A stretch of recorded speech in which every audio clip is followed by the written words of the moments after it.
ಒಬ್ಬ ಮರಾಠಿ ಸಂತ ಒಂದು ಮಾತನ್ನು ಹೇಳ್ತಾನೆ. ಮಹಾರಾಷ್ಟ್ರದ ಪುಣ್ಯಾತ್ಮ ಮರಾಠಿ ಸಂತ ಒಂದು ಮಾತನ್ನು ಹೇಳಿದ. ಈ ನಾಡಿನೊಳಗೆ, ನಮ್ಮ ದೇಶದೊಳಗೆ ಬಹಳಷ್ಟು ಹಬ್ಬಗಳದಾವ.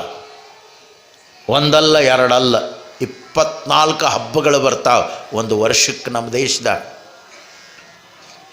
ಆ ಮರಾಠಿ ಕವಿ ಹೇಳ್ತಾನ ಏನಂತ, ಮಹಾತ್ಮರ, ಶರಣರ, ಸಂತರ, ಮಹಾನುಭಾವರ ಆಗಮನ, ಅವರ ಉಪದೇಶ, ಅವರ ಚಿಂತನ ಏನು ಮಾಡ್ತದ ನಮ್ಮ ಬದುಕಿನೊಳಗೆ ಅನ್ನೋದಕ್ಕಾತ ಹೇಳ್ತಾನೆ. ಸಂತ ಆಲೆ ಗರಿ ತೋಚೆ ದಸರಾ ದಿವಾಲಿ.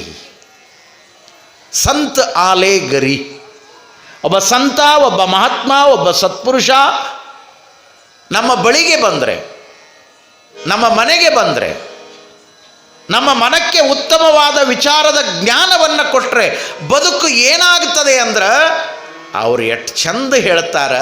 24 ಹಬ್ಬಗಳಲ್ಲಿ 22 ಹಬ್ಬಗಳನ್ನು ಕೈ ಬಿಟ್ಟು ಈ 2 ಹಬ್ಬಗಳನ್ನು ನೆನೆಸ್ಕೊಳ್ತಾನ. ಸಂತ ಆಲೆ ಗರಿ ತೋಚೈ ದಸರಾ ದಿವಾಲಿ. 2 ಹಬ್ಬ ಒಟ್ಟೊಟ್ಟಿಗೆ ಕೂಡಿ ಬಂದಂಗಾಗತ್ತಂತ. ಯಾವ ಹಬ್ಬ? ಒಂದು ದಸರಾ, ಮತ್ತೊಂದು ದೀಪಾವಳಿ. ಯಾಕೆ ಹೇಳಿದ? ದಸರಾ ಬಂತು ಅಂದ್ರೆ ನಿಮಗೆ ಗೊತ್ತದ, ಲೌಕಿಕ ಪ್ರಪಂಚದೊಳಗೆ ಮನೆ ಸ್ವಚ್ಛ ಆಗ್ತದ. ದಸರಾ ಬಂತು ಅಂದ್ರೆ ಸ್ವಚ್ಛ ಮಾಡ್ಬೇಕ್ರಿ ಮನೆ. ದಸರಾ ಬಂತು, ಜಾಳ ಜಾಳ ಜಾಳ ಜಾಳ, ಜೇಡಿ ಬಳದು, ಬಣ್ಣ ಸುಣ್ಣ ಹಚ್ಚಿ, ರಂಗ ಮಾಡಿ ದಸರಾ ಮಾಡೋದು ನೋಡಿ. ಮತ್ತು ದೀಪಾವಳಿ ಬಂದ್ರೆ ದುಕಾನು ಸ್ವಚ್ಛ ಆಗ್ತಾವೆ, ಅಂಗಡಿ ಸ್ವಚ್ಛ ಆಗ್ತಾವೆ. ವರ್ಷದ ಒಟ್ಟ ಕಸ ಬೆಳೆಯಂಗಿಲ್ಲ ಅವರು. ಅಲ್ಲೇ ದಬ್ಬೆ ಮೂಲೆಗಿಟ್ಟಿರ್ತಾರೆ. ದಬ್ಬಿದ್ರೆ ಲಕ್ಷ್ಮಿ ಮಕ್ಕಳಂತ ಹೊರಗೆ. ನೀವು ನೋಡ್ರಿ, ಕೇಳ್ರಿ, ವ್ಯಾಪಾರಸ್ಥರಿಗೆ ಅನುಭವ ಅದ. ಹೊರಗೆ ಹಾಕಂಗಿಲ್ಲ, ಮುಂದಿಂದ ಅಟ್ಟ ಬಳದು ನೀರು ಹೊಡೆಯೋದು. ಒಳಗೆ ಏನಿರ್ತದೆ ವರ್ಷಗಟ್ಟಲೆ ಅಲ್ಲೇ ಇರಬೇಕಾದ. ವರ್ಷಕ್ಕೊಮ್ಮೆ ಸ್ವಚ್ಛ ಮಾಡೋದು ನೋಡ್ರಿ. ಯಾಕಂದ್ರೆ ಹೊಸ ಲಕ್ಷ್ಮಿನ ಕರ್ಕೊಳಕ್ಕೆ ಸ್ವಚ್ಛ ಮಾಡಿ ಮತ್ತೆ ಕಸ ಇಟ್ಕೊಂಡಾಗ ಕುಂಡ್ರೋದು. ಎಷ್ಟು ಮಜಾ ಅದಾವೆಲ್ಲ. ದೀಪಾವಳಿ ಬಂದ್ರೆ ಅಂಗಡಿ ಸ್ವಚ್ಛ ಆಗ್ತದ, ದಸರಾ ಬಂದ್ರೆ ಮನೆ ಸ್ವಚ್ಛ ಆಗ್ತದ.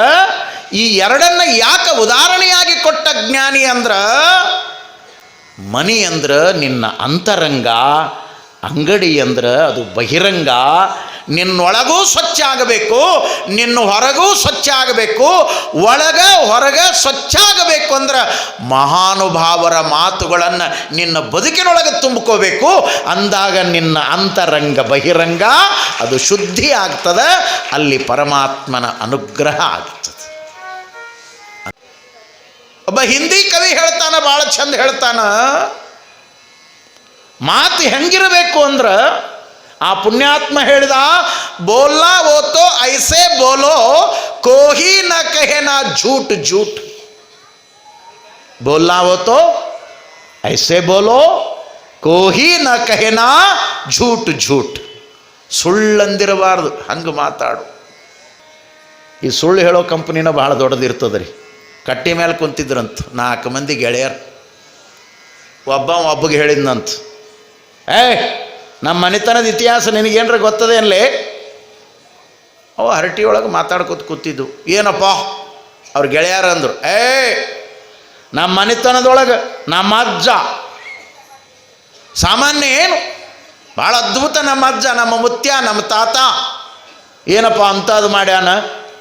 ಆವಾಗ ಅವ ಹೇಳಿದ್ನಂತ, ನಮ್ಮ ಅಜ್ಜನ ಬಗ್ಗೆ ನಿನಗೆ ಗೊತ್ತಿಲ್ಲ? ನಮ್ಮ ಅಜ್ಜ ಅವತ್ತಿನ ಕಾಲದೊಳಗೆ ಒಕ್ಕಲತನ ಮಾಡುವಾಗ, ಕೃಷಿ ಮಾಡುವಾಗ ಬಿಜಾಪುರದೊಳಗೆ ಏನೈತೆಲ್ಲ ಗೋಲು ಗುಮ್ಮಟದಂಥ ಗೆಣಸು ಬೆಳೆದಿದ್ನಂತ ಹೇಳಿದ್ನಂತೀವ. ಅಂತ ಗೆಣಸು ಇರೋಕೆ ಸಾಧ್ಯನ? ಹೊಡೆದ ಮಗ ರೈಲಳಿ ಬಿಟ್ಟ. ರೈಲು ಅಳಿಯಿಲ್ದ ಹೋತಂತಾರಲ್ಲ ಹಂಗೆ. ಆವಾಗ ಅವ ಮುಂದೆ ಕುಂತ ಒಂದು ಅಬಾಬಾಬಾಬಾಬಾಬಾ, ಇವ್ರ ಅಜ್ಜನ ಬಗ್ಗೆ ಮಗ ಇವ ಹಳಿಯಿಲ್ದ ಗಾಡಿ ಬಿಡ್ತಾನಂದ್ರೆ ನಮ್ಮ ಅಜ್ಜನ ಯಾಕೆ ಸುಮಾರು ಮಾಡ್ಬೇಕಂದು ಅವೇನೊಬ್ಬ. ನಮ್ಮ ಅಜ್ಜ ಅಂದ್ರೆ ಏನು ಸುಮಾರು ಅಂತ ತಿಳ್ಕೊಂಡೇನು? ನಿನಗೆ ಗೊತ್ತಿಲ್ಲ. ನಿಮ್ಮ ಅಜ್ಜ, ನಿಮ್ಮ ಮುತ್ಯ, ನಿಮ್ಮ ತಾತ ವಿಜಯಪುರದೊಳಗಿರುವಂಥ ಗೋಲು ಗುಮ್ಮಟದಂಥ ಗೆಣಸು ಬೆಳೆದ್ರೆ ಆ ಗೆಣಸನ್ನು ಏರ್ಕೊಂಡು ಬರಾಕ ನಮ್ಮ ತಾತ ಚಕ್ಕಡಿ ತೊಗೊಂಡು ಹೋಗಿದ್ನಂತಂತ ಇವ ಅಂದಂತ. ಅಂದ್ರೆ ಇವನು ಚಕ್ಕಡಿ ಎಷ್ಟು ದೊಡ್ಡದಿರ್ಬೇಕು ಅದನ್ನು ಏರ್ಕೊಂಡು ಬರ್ಬೇಕಂದ್ರೆ. ಇವರಿಬ್ಬರು ಮಾತು ಕೇಳ್ಕೊತ ಅವ ಇನ್ನೊಬ್ಬ ಕುಂತಿದ್ನಲ್ರಿ, ಅವ ಇಬ್ಬರು ಬಾಯಿ ನೋಡ್ತಿದ್ದ. ಈ ಮಗ ತಮ್ಮ ಅಜ್ಜಂದು ಹೇಳ್ಕೊತಾನ, ಈ ಮಗ ತಮ್ಮ ಮುತ್ತೆಂದು ಹೇಳ್ಕೊತಾನ. ನಮ್ಮ ಮುತ್ತೆನ ಯಾಕೆ ಸುಮಾರು ಮಾಡ್ಬೇಕಂದಿವ. ನೋಡಪ್ಪ, ನಿಮ್ಮ ಅಜ್ಜ ಅಷ್ಟು ದೊಡ್ಡ ಗೆಣಸು ಬೆಳೆದ ಖರೆ, ನಿಮ್ಮ ಅಜ್ಜ ಅದನ್ನು ಏರ್ಕೊಂಡು ಬರಾಕ ಬಂಡಿ ಚಕ್ಕಡಿ ತೊಗೊಂಡು ಹೋದ ಖರೆ, ಆದ್ರೆ ಮುಂದಿಂದು ನಿಮ್ಮಿಬ್ಬರಿಗೂ ಗೊತ್ತಿಲ್ಲ ಅಂದವು. ಅಂಥದ್ದೇನು, ನಿಮ್ಮ ಅಜ್ಜ ಚಕ್ಕಡಿಯಾಗ ಗೆಣಸು ಏರ್ಕೊಂಡು ಬಂದ್ರೆ ಅದನ್ನು ಕುದಿಸಾಕ ನಮ್ಮ ಅಜ್ಜ ದೊಡ್ಡ ಹಂಡೆ ಕೊಟ್ಟು ಕಳಿಸಿದ್ನಂತ ಅವ ಹೇಳಿದ್ನಂತ. ಇದ್ರಾಗ ಒಂದರ ಸತ್ಯದ, ಸುಳ್ಳು ಸುಳ್ಳು ಸುಳ್ಳು. ಅದಕ್ಕಾಗಿ ಮಹಾನುಭಾವ ಹೇಳಿದ, ನಿನ್ನ ಮಾತಿನೊಳಗೆ ನೀತಿ ಇರಲಿ, ಪ್ರೀತಿ ಇರಲಿ, ಪ್ರೀತಿಯ ಜೊತೆಗೆ ಸತ್ಯ ಇರಲಿ. ಸತ್ಯ ಸುಭಾಷೆಯ ನುಡಿಯನ್ನು ನುಡಿವೆ, ನುಡಿದಂತೆ ನಡೆವೆ, ನಡೆಯೊಳಗೆ ನುಡಿಯ ಪೂರೈಸುವೆ. ಮೇಲೆ ತೂಗುವ ತ್ರಾಸು ಕಟ್ಟಳೆ ಅದು ನಿಮ್ಮ ಕೈಯಲ್ಲಿದೆ.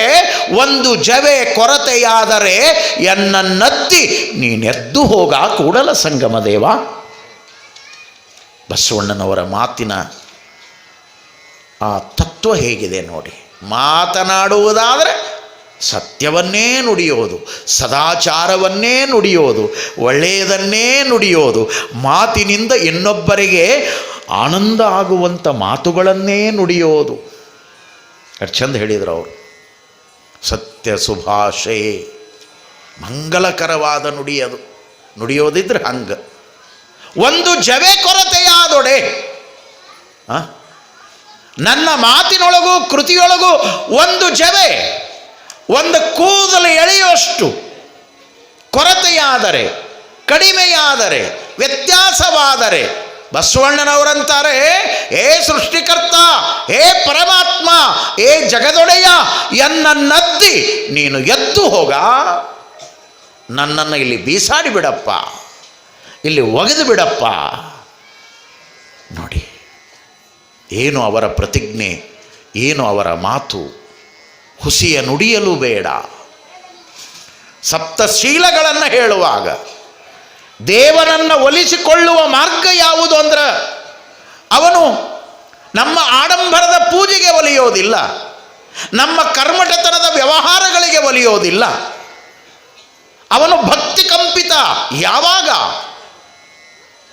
ನಿನ್ನ ನಡೆ ನುಡಿಗಳು ಒಂದಾದಾಗ, ನಿನ್ನ ಅಂತರಂಗ ಪವಿತ್ರವಾದಾಗ, ನಿನ್ನ ಭಾವನೆ ಪರಿಶುದ್ಧವಾದಾಗ, ನಿನ್ನ ಮಾತಿನಲ್ಲಿ ಸತ್ಯತೆಯ ಸಾಕಾರ ತುಂಬಿದಾಗ, ನಿನ್ನ ಮಾತಿನೊಳಗ ನೀತಿ ತುಂಬಿದಾಗ. ಅದಕ್ಕಾಗಿ ಅವರು ಹೇಳಿದರು, ಕೂಡಲ ಸಂಗಮ ದೇವನ ಒಲಿಸುವ ಪರಿ ಯಾವುದು? ಸುಮ್ಮನೆ 108 ಕಾಯಿ ಒಡೆದ್ರೆ ಒಲಿತಾನೇನು? ಕಾಯಿಯನ್ನು ನಾವು ತಯಾರು ಮಾಡೀವಿ. ಸೃಷ್ಟಿಯೊಳಗೆ ಅವ ಮಾಡಿದ ಕಾಯಿ ಅವನಿಗೆ ಹೊಡಿತೀವಿ, ಅವ ಕೊಟ್ಟ ಪುಷ್ಪ ಅವನಿಗೆ ಏರಿಸ್ತೀವಿ, ಅವ ಕೊಟ್ಟ ದವಸ ಧಾನ್ಯ ಅಡುಗೆ ಮಾಡಿ ನೈವೇದ್ಯ ಮಾಡ್ತೀವಿ. ನಮ್ಮದನ್ನೋದೇನದ ಈ ಜಗತ್ತಿನೊಳಗ? ಇಳೆ ನಿಮ್ಮ ದಾನ, ಬೆಳೆ ನಿಮ್ಮ ದಾನ, ಸುಳಿದು ಸೂಸುವ ಗಾಳಿ ನಿಮ್ಮ ದಾನ, ಎತ್ತು ನಿಮ್ಮ ದಾನ, ಬಿತ್ತು ನಿಮ್ಮ ದಾನ, ಸುತ್ತು ಹರಿಯುವ ಸಾಗರವೆಲ್ಲವೂ ನಿಮ್ಮ ದಾನ, ಕಾಯ ನಿಮ್ಮ ದಾನ, ಜೀವ ನಿಮ್ಮ ದಾನ, ಎಲ್ಲದೂ ನಿನ್ನ ದಾನ.